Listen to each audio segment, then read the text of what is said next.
Good evening and welcome to Queer News Tonight.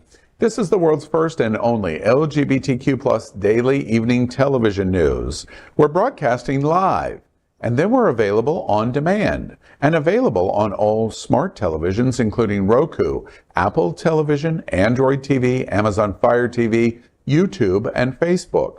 It's time to queer up the news. It's Tuesday, July 18th, 2023, and we are live and literally out of the closet and into the headlines. So many of your important stories we're going to tell this evening on Queer News Tonight.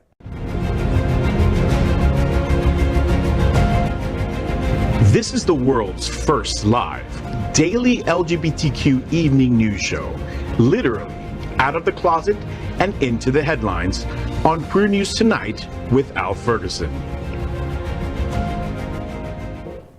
I'm your anchor at Queer News Tonight, Al Ferguson, and this evening we bring you the news of and a perspective representing the LGBTQ plus community from South Florida, America, and across our planet.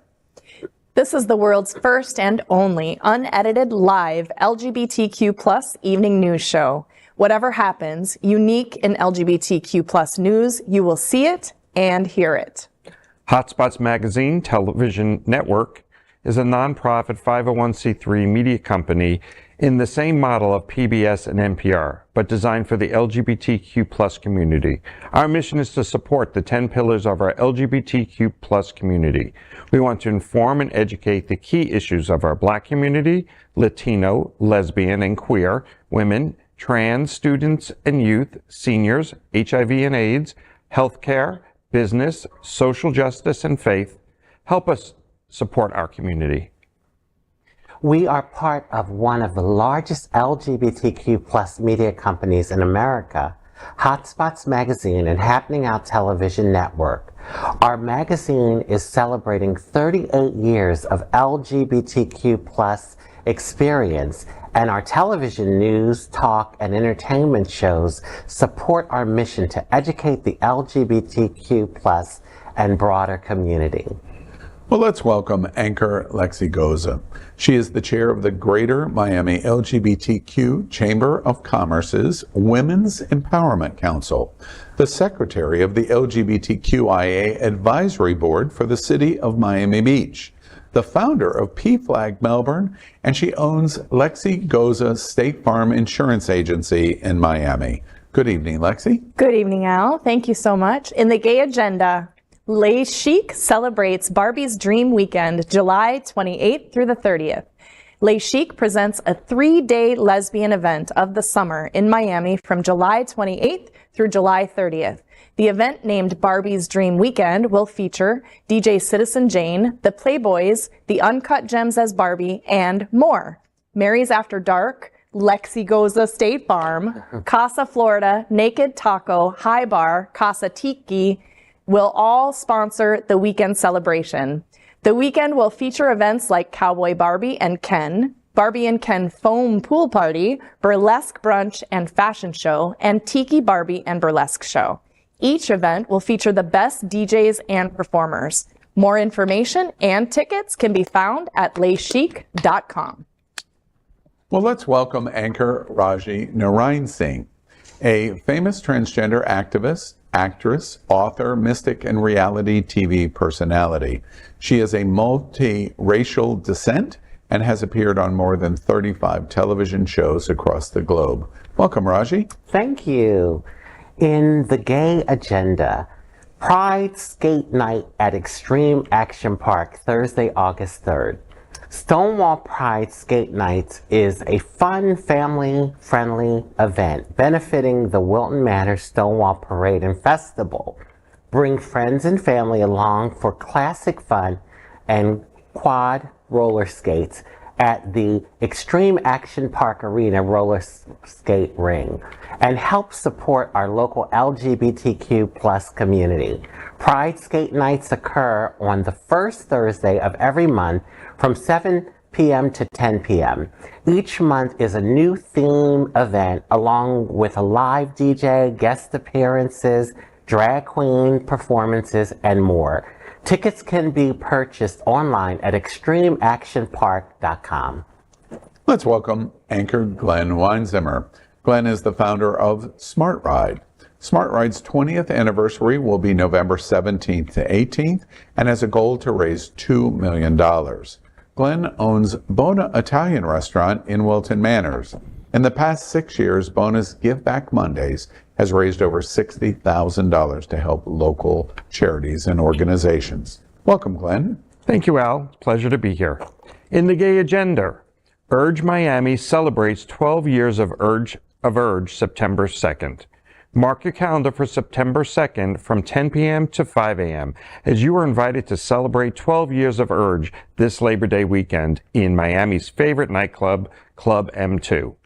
Urge is Miami's biggest and best dance experience with international DJs and a global circuit experience that can't be matched year-round.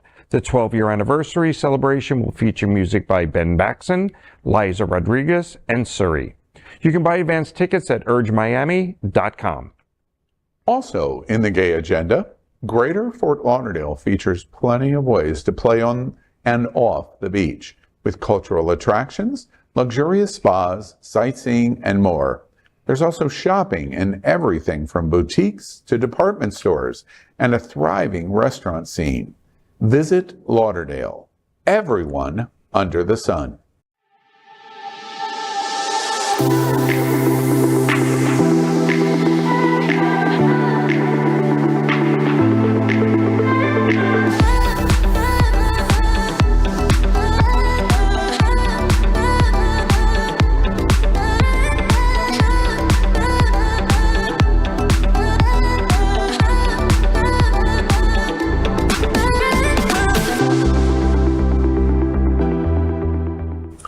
We are the reporters for Queer News Tonight, and this evening we begin with the queer headlines. The LGBTQ plus community in South Florida and across America is diverse. Our community across the world is vast. And here are the bullet points of the queer news for today, Tuesday, July 18th. We begin by queering up HOTspots. HOTspots magazine celebrates the men's self-care issue. The new issue of HOTspots magazine will be on stands near you this Thursday, and we have a sneak peek of the cover and what you'll find inside. This week's edition focuses on the importance of self-care for gay men. The magazine will talk about 3 important subjects and share some valuable tips. Readers will see interviews from health professionals and self-care service providers where they discuss their best tips for self-care. The magazine also has a whole feature on a healthy habits section that can help you protect your skin, including interesting routines and delicious recipes that can help your skin glow, such as a frosty grape hibiscus slush and wellness ideas in reflection of different kinds of teas. In case you wonder, what are the right ways of kickstarting your day? This self-care issue covers that too. There is also a gift guide to find the best items available to pamper yourself. Make sure you grab your copy of HOTspots when it hits stands new this Thursday. I don't know why they used my image without asking in advance for the cover of that. Self-care is a big issue for LGBT. Is it the same for gay men as it would be for queer women and trans? Is it all the same? Are we all? I think it's radically different. I agree. I think men are much more. The gay man is much more self-conscious of what he looks like before he leaves the house, and is hypersensitive at times over different ways they're presented and how they're dressed. I would say I'm hypersensitive about that as well as a lesbian, but I recognize that might not be the case for every lesbian. Well, it's not the case for every gay man. Either, right? No, 100%. But I agree with you. I think it's a different equation. Yeah. For lesbians versus gay men versus trans people. You can probably chime in there. First of all, I just got to say that cover would make me stop anyway. I'd be interested on what the heck is in the magazine. But in regards to them doing that sort of coverage, I think that it's one thing about the physical, like how one looks, the appearance, but they seem like they want to go deeper. Right. And they want to really get like health conscious internally too, because someone can look good, but what's really going on inside. So I love that they're going to be doing that. And I think that's interesting, Raj, because when you look at trans, there's a lot of effort. I think if you're male to female to appear more feminine and spend a lot more time going out, because you are in many cases targeted as looking a little bit different as you're beginning the process if you haven't gone through the hormone therapy and all of that. So I think it plays each group very differently. Yeah, exactly. And even after you've done the process, you still oftentimes look a little bit different. I love the issue because first off, I love the cover. Yeah. I can't quite. What was on the cover? I like that cover. Perhaps we'll get a chance. Oh, yeah. I get to look at it one more time. But I love the idea. Of course, this is our print side of the company, of our nonprofit at HOTspots magazine. But I love the idea that we're exploring something a little more than just the visual. Of course, the visual is on the cover. Yeah. But what's in between the pages is a lot deeper. And I think there's a really good metaphor there. Say pages or eats. You say potato, I say potato. All right. Next, let's clear up the worldview. Conservative Party leads poll in Spain's upcoming election. The rights of gay, lesbian, bisexual, and transgender people have taken center stage ahead of Spain's July 23rd national election. Opinion polls predict Alberto Núñez Feijóo's Conservative People's Party will win the election after 4 years of coalition government by Prime Minister Pedro Sanchez's socialists and the leftist Unidas Podemos. But Feijóo would likely need the support of the far-right Vox party to form a government. Vox has strongly opposed LGBTQ plus rights. Local elections in May paved the way for PP-Vox coalitions in several Spanish municipalities. Vox made headlines in May by hanging a sign from a Madrid building showing a hand dropping cards with symbols representing feminism, communism, the LGBTQ plus community, and Catalan independence into a rubbish bin. Both Vox and the PP have promised to take action against some pro-LGBTQ plus measures passed by the left-wing government. They have both pledged to change a self-determination law that came into force in March, allowing trans people over 16 to change their legal genders simply by informing the official registry, rather than undergoing 2 years of hormone treatment. Spain mostly respects LGBTQ plus rights, but activists say a PP Vox government would roll back their rights. Well, I think, we're definitely dealing with that situation here in America. Right. And you can see that around the world, it's happening. And, I saw on Netflix, I'm doing a shout out to that, over the weekend, I saw El Dorado. And it talks about queer life in Germany before Hitler took power. And, it was a thriving LGBTQ community. And it started with little things like this. And, initially people didn't think that they had to really be concerned or take it seriously. And then we all know what happened. Sure. So, it's scary because when I was watching the chain of events, it kind of reminded me of what's going on here in Florida, And I mean, maybe I'm being a little dramatic, but still. No, I think it's a valid point. I don't think you're being dramatic at all. Another friend today recommended that I see the series, and they actually brought it up, the El Dorado. Yes. It is very close to what has happened here, and especially in Florida, where you see small changes and then they keep expanding. It's only going to be 3 to 8-year-olds that are going to be affected by it. Well, now we're going to make it to 12th grade. Yes. Now we're going to make it to high school. And all these little things aren't enough to jump on, but collectively, they change the narrative, and no one gets up in arms because it happens so small that you seem to be overreacting. And before you know it, everything's changed and it's too late to turn things back. So I think our advocacy is so important right now. And I agree with you. Yeah. They had a transgender center there, and the first sexual reassignment surgery was done in Germany ever in the world. Wow. And there's footage of actual transgender women, male to female, during that time in pictures, but they did a book burning, and all that research went up in flames. Yeah, I was going to say, to both your points, like, welcome to our world, Spain, right? Like, we've seen this happen. And when we're talking about book banning in the United States right now, I mean, I don't see much of a difference, right? And I think, too, as we look at this, like, around the world, we have to be vigilant to protect everyone in the LGBTQ community and not just focus on what's happening here in America. So I'm glad to see this being it's interesting. Spain with the Vox. The Vox is a small minority party in Spain, but they're just enough to give the other more moderate party, just like what's going on in Israel, by the way, just enough to be able to have a controlling government. But unfortunately, it's just like our Congress.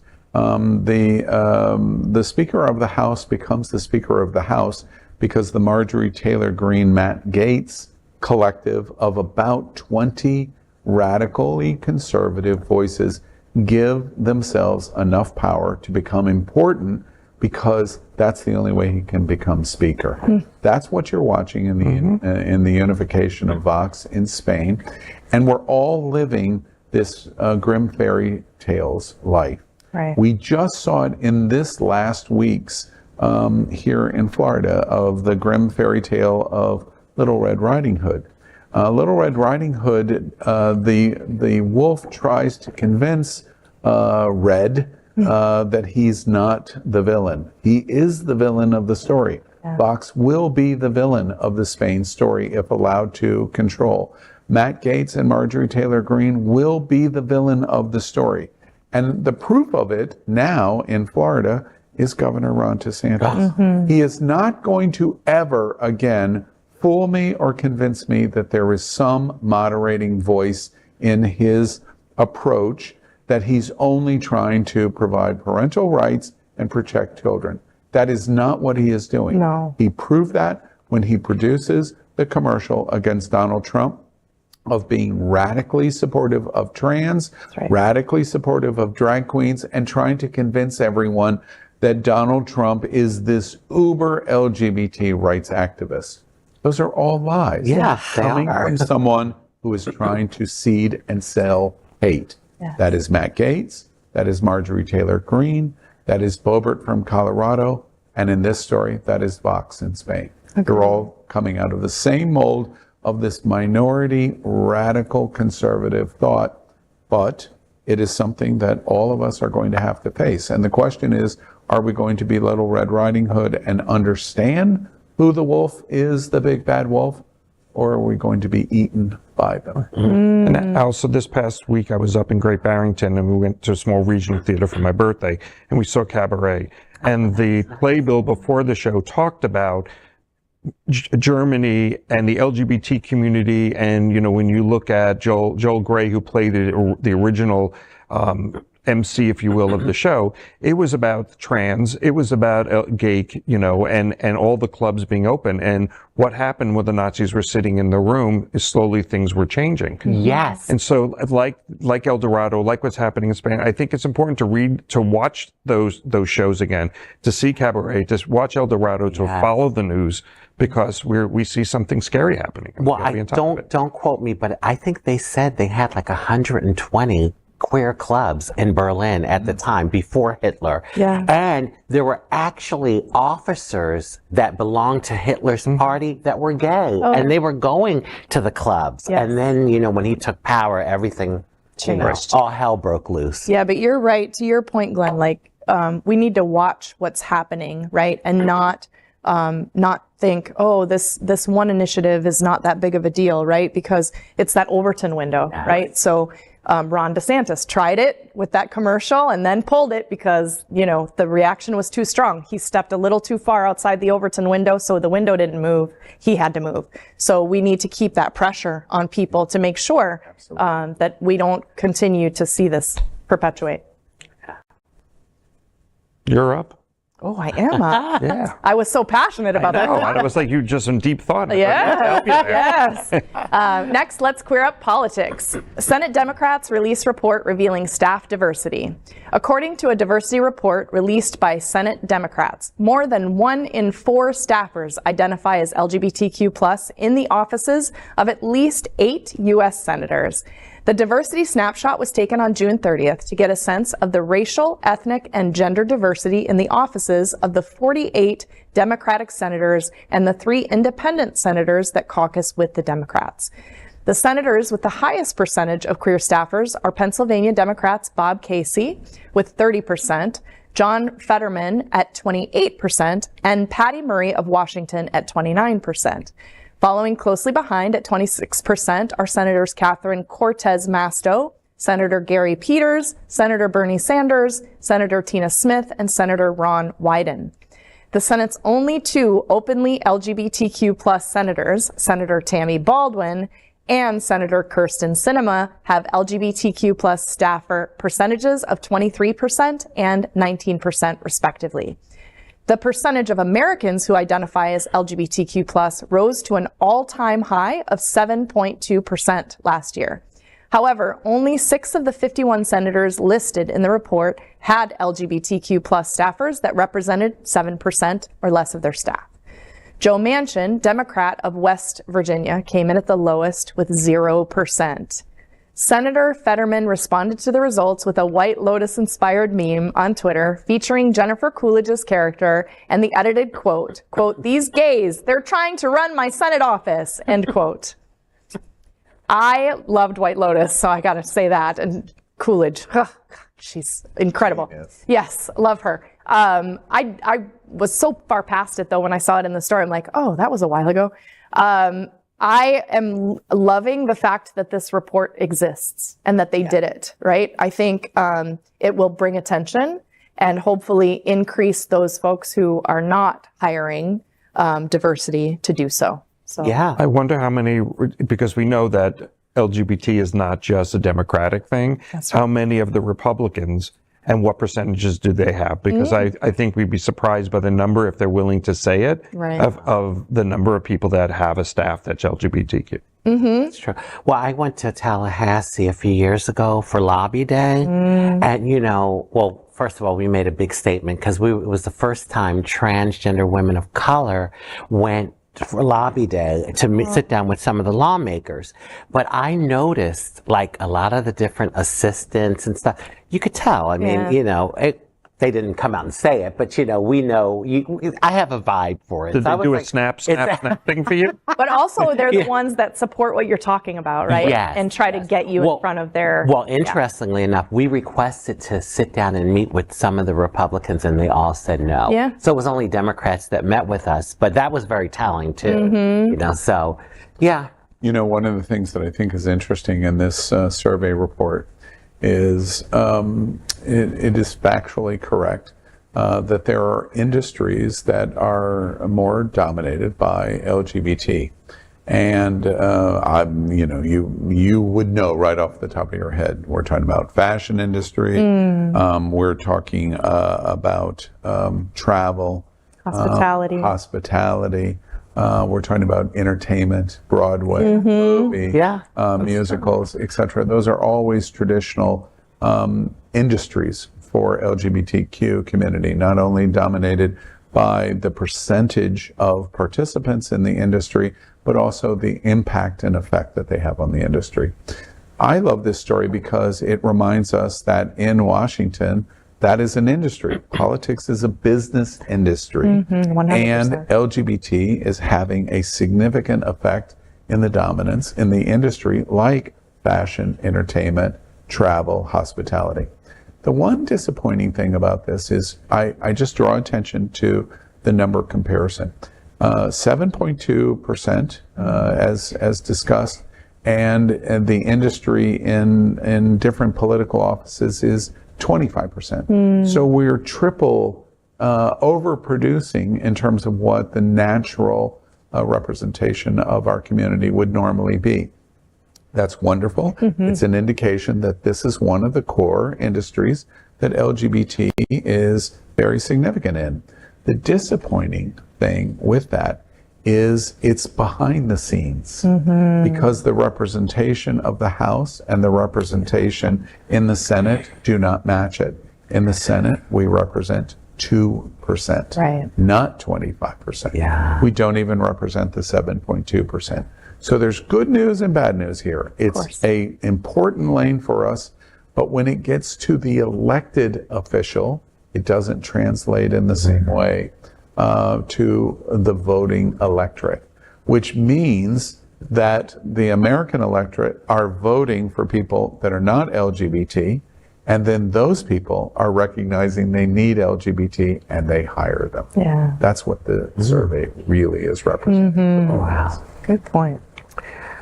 So, next, let's queer up education. Former President Obama speaks out against LGBTQ plus book bans. In an open letter published on his social media accounts, former President Barack Obama praised the country's librarians for standing on the front lines as book bans spread around the nation. In the letter to the hardworking librarians of America, the former president took aim at the ongoing efforts by conservatives, especially the Florida-based Moms for Liberty, a group recently designed as a hate and extremist group by the Southern Poverty Law Center, to ban book covering issues regarding gender, human sexuality, and race.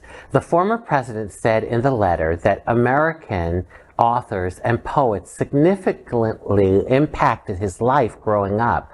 A report released by the American Library Association, ALA, covering its annual assessment of books being challenged or banned in the United States, showed a dramatic increase. According to the ALA, nearly 1,600 books in more than 700 libraries and library systems across the nation involving race, gender, and LGBTQ plus community were targeted by conservative groups.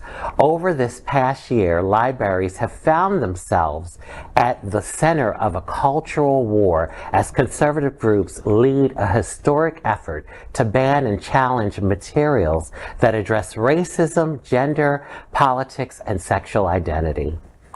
Well, we all know the importance of books. And you know, when people want to ban books, they basically want to erase whatever topic that book is covering. And you know, I know that I don't think this is going to go as far as they'd like it to go, because thankfully we have the librarians that are standing up and, you know, saying, wait a minute. I know as a child, you know, it was great to be able to read about different types of people and, you know, at least have an understanding. To me, it's not like promoting. Listen, both my parents were cisgendered, heterosexual people.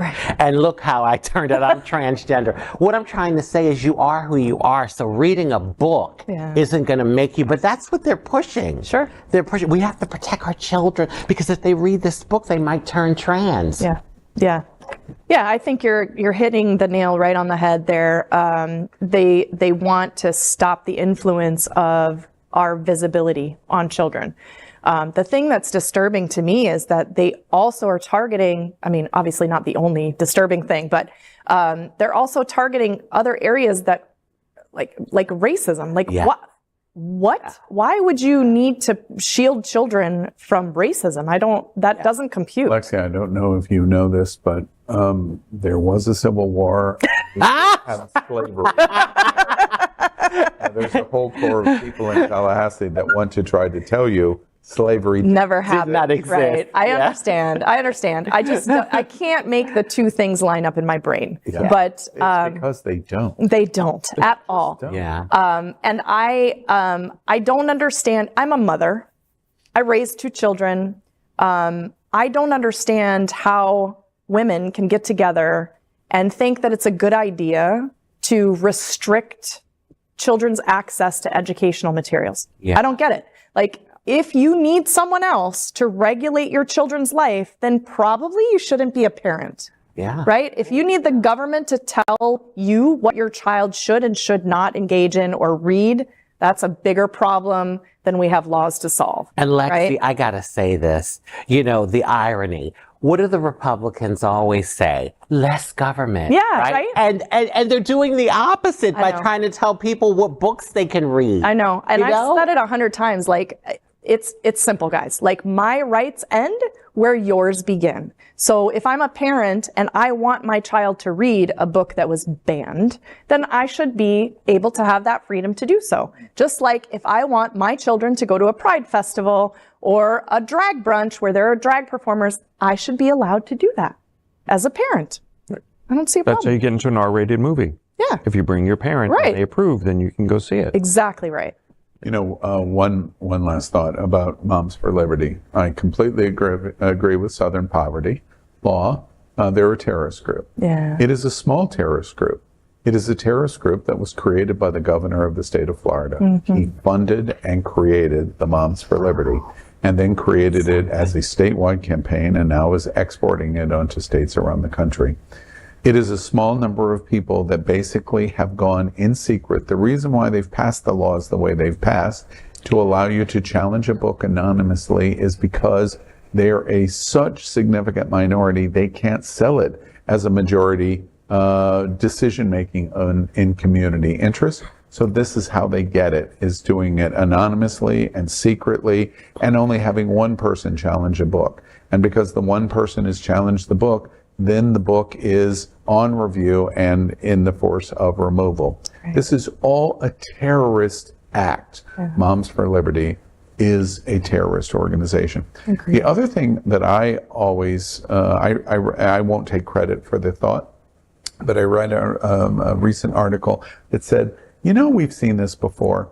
We saw this in a movie in recent years, and it was called The Help. And The Help had all of the black maids of all of the white women in Jackson, Mississippi. And they so desperately needed the black maids, but then treated and talked about them like dirt behind their backs. Yeah. That's what we're watching today. That's why we don't have the ability, we phrase the term woke and we accept it and say, oh, well, somehow woke is a bad word. And how we talk about LGBT representation, etc. It is a white, gentrified privilege that has taken control in the governor's mansion, right, and in radical GOP and in radical evangelicals, and they're forcing their indoctrination on all of us. That's why it doesn't make sense. Yeah. That's why it doesn't make sense. Yeah. Yeah. That's why it doesn't make sense. Because it doesn't make sense. Doesn't make Well, and the end result is, if we're looking at the LGBTQ community, as you said, Raj, if you're gay, the book is not going to make it happen. This will not reduce the number of gay people. What it might do is make their lives a little bit more uncomfortable in coming out. right. When at school they're picked on because there is no education, no awareness, no sympathy, no humanity. That's right. So that's where this becomes... It is a fact that two male penguins adopt a chick, an egg, and then a chick, and raise the penguins at the National Zoo in Washington. It is a fact. Writing a children's book telling that story does not make the child reading it gay. No. That book is challenged and banned in more than half of the district schools in Florida. That's crazy. It's crazy. It's crazy, and it won't make a difference. No. Yeah, I just want to say this real quick too. You know, I remember growing up being a queer kid and how difficult it was to maneuver in school. The bullying was horrendous. And you know, I think this is what's going to happen if you make it a topic that's taboo and you can't talk about it. So I mean, it was so on point with that. It triggered my memory. Yeah. It really did. Same. To my years growing up and how And hard I it looked for resources all over the place. And even as a later adult coming out later, I would go to the local library and couldn't find books about gay experiences at all. So, yeah. just to This ostracize is us. why we're more. all so shell-shocked. Yeah. Because Yeah. We moved beyond that. Right. Yes. We moved beyond that, and then something happened in 2016, and it's gotten worse Ever since. Yeah. Yeah. Okay. Let's move on to something else. Next, let's queer up politics.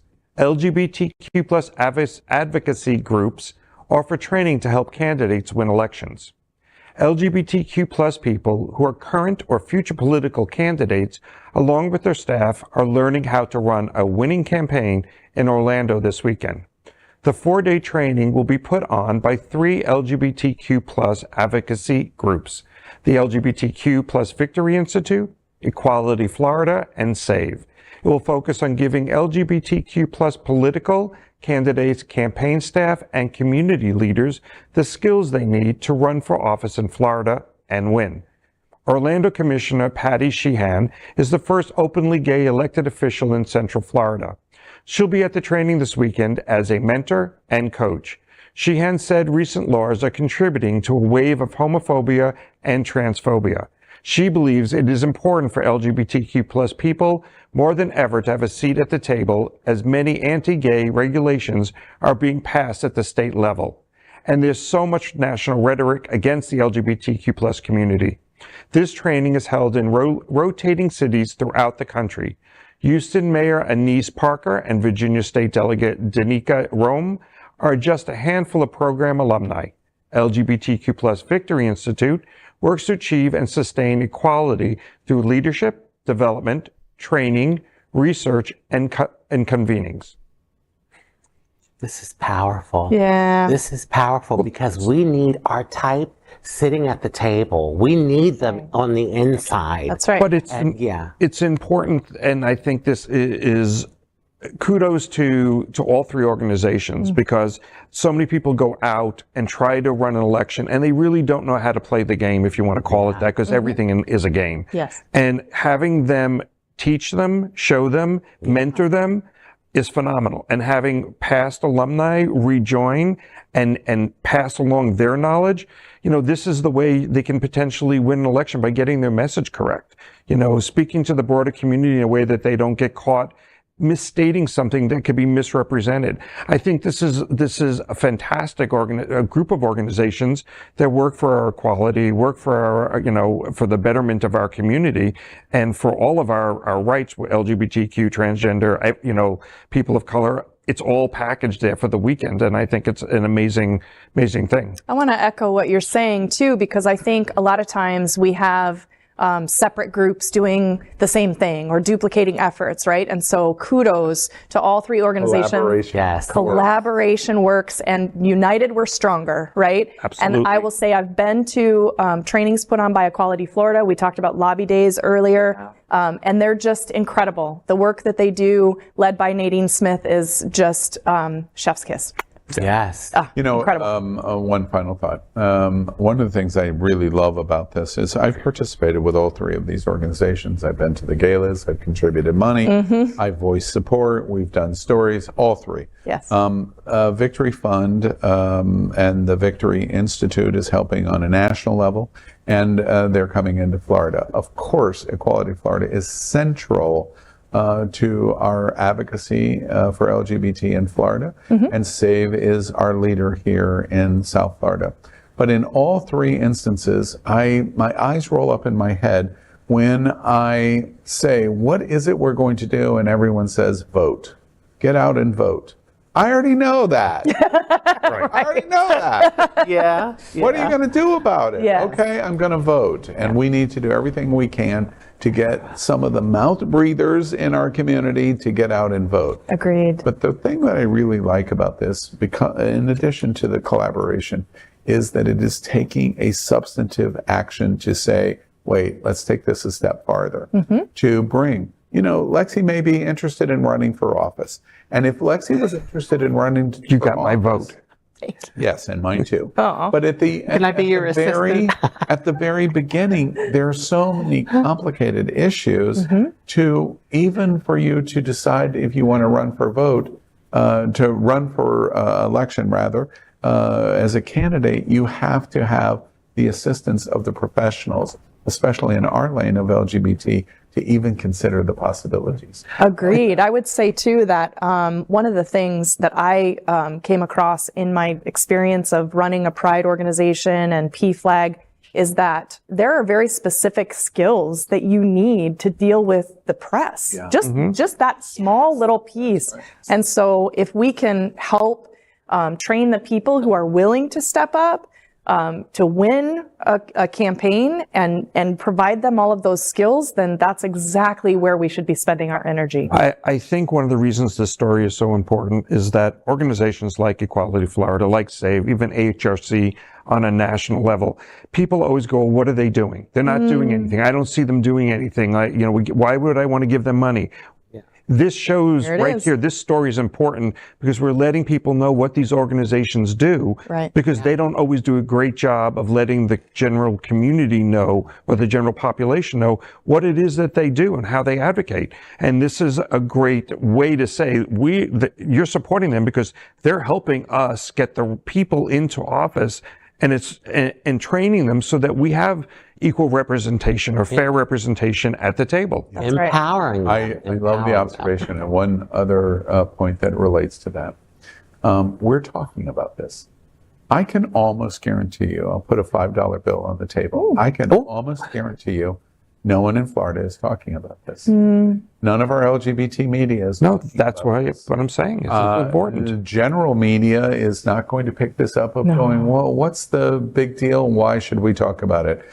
We focus on the salacious of the salacious of the salacious. That's what, unfortunately, a lot of major mainstream media does. And the eyeballs. The clicks. At the end of the day, that we're even reporting that Equality Florida and SAVE is doing this, I think is a victory for all of us. And I challenge everyone else in Florida, especially in our LGBT media, you should be reporting stories like this. And so kudos to Happening On Network and for this show for doing that, because it's a learning even for us, who are more engaged and more involved, would not necessarily even recognize or know that this happened this weekend. That's right. So, and shout out to Orlando too, who runs SAVE, right? He does a fantastic job with that organization.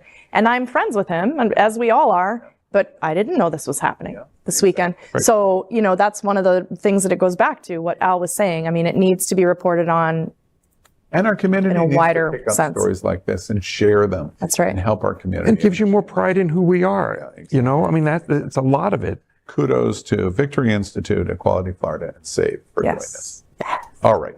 Here is a sneak peek of some of the other top stories that are going on that are going to be told by Out South Florida. This week in Out South Florida, powered by Queer News Tonight. I'm Out South Florida senior reporter John Hayden. In this week's issue, checking in. Plans for Wilton Manor's first hotel are unveiled, and the developer tells me how the hotel will embrace the LGBTQ+ community. Also, Alibi Plaza, the Holy Mackerel Lot, and more. I update the status of other big developments. And inflation hits Wilton Manors hard, with its proposed budget ballooning to $52 million in the city of Wilton. I'm John Hayden. Those stories and more in Out South Florida, on stands now and always updated online. Next, we are proud of our special partnership with Sunshine Cathedral, the world's largest queer church here in Fort Lauderdale. Supporting that partnership, we are broadcasting from our permanent set here at Sunshine Cathedral at the Happening Out television studios.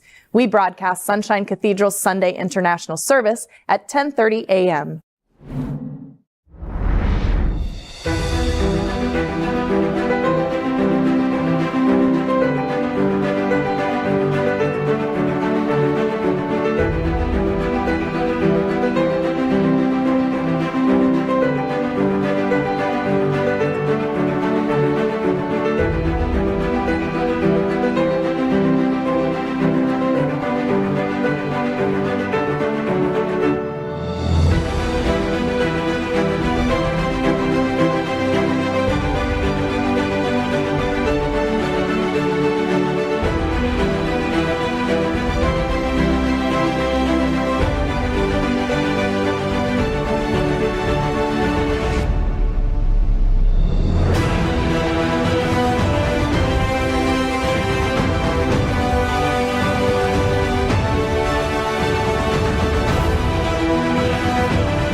Well, we finished tonight's queer news headlines with a segment we call LGBTQ plus 1 Minute News. LGBTQ plus 1 Minute News. Let's queer up LGBTQ plus civil rights. Reverend Jessie Jackson announces new leader of Rainbow Push Civil Rights Coalition. During the annual meeting of the Rainbow Push Coalition civil rights organization he founded and has headed for over 5 decades, Reverend Jessie Jackson Sr. formally named Reverend Dr. Frederick Haynes III of the Friendship West Baptist Church in Dallas as his successor. The Rainbow Push Convention was held on Sunday at the Apostolic Church of God in the Windy City's Woodlawn neighborhood. Also in attendance was Vice President Kamala Harris, the event's special keynote speaker, who had arrived at Chicago's Midway Airport earlier on Sunday morning. Haynes has served as the senior pastor of Friendship West Baptist for the past 4 decades. LGBTQ plus 1 Minute News. Let's queer up entertainment. Queer Eye celebrates 20 years of LGBTQ plus visibility. The original Queer Eye for the Straight Guy premiered on Bravo 2 decades ago this month, presenting 5 gay men, each specializing in specific lifestyle areas as they descended upon a heterosexual male subject in need of some support, whether it was with clothing choices, grooming, organization, or perhaps an underlying issue around self-confidence. It was one of the first successful programs in the nascent realm of reality television, and also one of the first titles to feature not 1, but 5 gay people as the leads. Bravo is celebrating Queer Eye for the Straight Guy's 20th anniversary with a special marathon of fan favorite episodes. LGBTQ plus 1 Minute News. Let's queer up business. Malaysia faces lawsuit from Swatch after seizure of Pride watch bands. Swatch has sued the Malaysian government over authorities' seizure of watches celebrating LGBTQ plus pride. In a lawsuit filed by the High Court in Kuala Lumpur, the Swiss watchmaker is seeking compensation and the return of 172 watches seized by the officials over their alleged LGBTQ plus elements. Swatch said in the filing that the seizure of the watches valued at $14,232 had no legal basis, as well as including items that had no connection to LGBTQ plus activism. Malaysia, which is about 60% Muslim, criminalizes sexual activity between members of the same sex, imposing penalties that include caning and imprisonment. LGBTQ plus 1 Minute News. Let's queer up the road to Stonewall. Transgender Stonewall veteran Miss Major hits the road to raise the alarm about trans rights.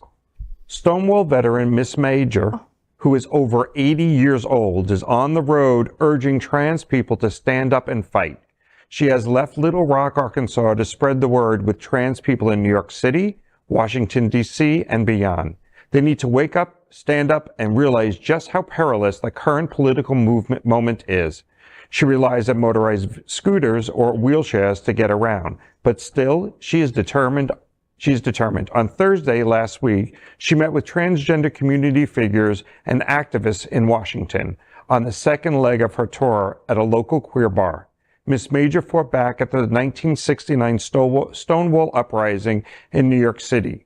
In an interview, she said, quote, "I'm not going back. These kids don't know what it was like then, what we had to go through, how we had to fight. Somebody's got to light a fire under their asses and get them up and going," end quote. Love her. LGBTQ plus 1 Minute News. Let's queer up travel. Portland unveils Pride bike route map that features LGBTQ plus businesses. The Portland Bureau of Transportation is introducing a special Pride-themed bike tour that features LGBTQ plus owned shops, restaurants, cafes, and nightlife stops for attendees to support. As part of Summer of Pride 2023, bikers will ride 7.5 miles along the Central Loop, which takes them through downtown and Central East Side and crosses both Broadway and Burnside bridges. Along the way, tourers can pick and choose any of the wonderful queer-owned retail, restaurants, cafes, bookstores, and nightlife locations to stop in. Some of these stops include the all-women's sports bar, the Sports Bra, clothing shop Wild Fang, restaurant Can, bookshop Honeyed Words, and famous drag performance venue Darcel 15 Showplace. That is today's news for the LGBTQ plus community on the world's first and only daily LGBTQ plus evening news show. If our community is important to you, share this news with your friends and family.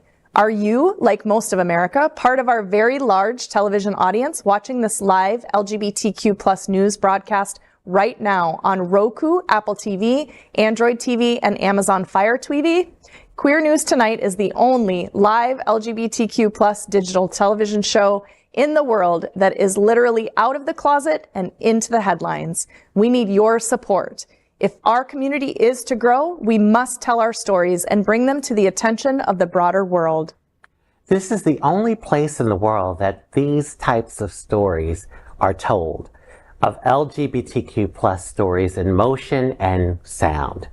That is the passion of HOTspots magazine, Happening Out Television Network, and Queer News Tonight.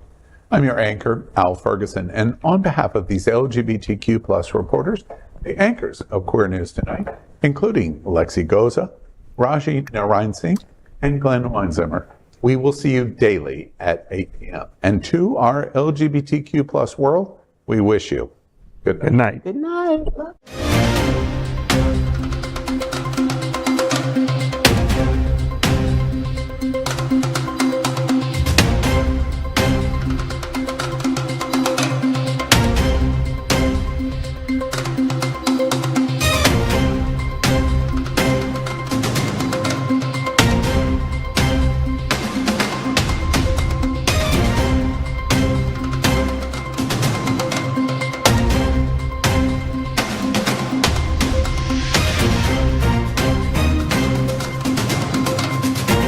We are Queer News Tonight, the world's first and only live daily LGBTQ plus evening news show, brought to you from Happening Out Television Network.